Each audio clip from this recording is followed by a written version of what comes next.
Hello guys, we have here Brother DCP T420W. Okay, yung problem nyo guys, ito pangit yung output.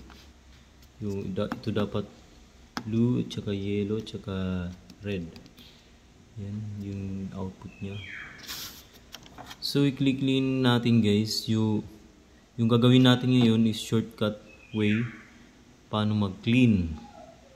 Okay, mag-execute ng cleaning without using PC or laptop. Okay, to do that guys, long press nyo lang itong stop at saka copy shortcut. Sabay sila. Mga 5 seconds. Then, release. Then, mag-blink dito ng red. Yan. After that, long press nyo din itong dalawa para mag-execute siya ng cleaning. Mga 5 to 6 seconds. 4. Yan. Now it's cleaning na guys.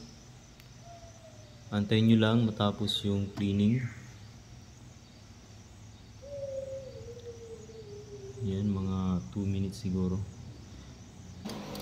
Yan guys, yan na yung clean na siya guys.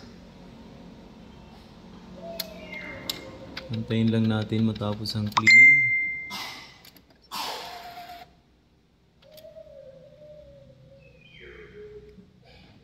Yan guys, tapos na siya nag-clean. So ituro ko naman sa inyo paano mag-execute ng nozzle check without using PC or laptop. Okay? The same din, long press nyo lang itong stop tsaka copy shortcut. Yan. Then release. Mag-red yan.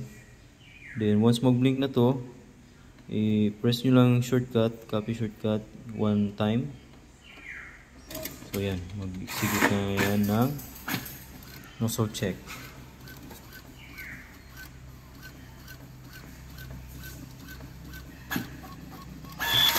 So ito na siya guys. Ito yung nozzle check. So ox na siya, okay na okay.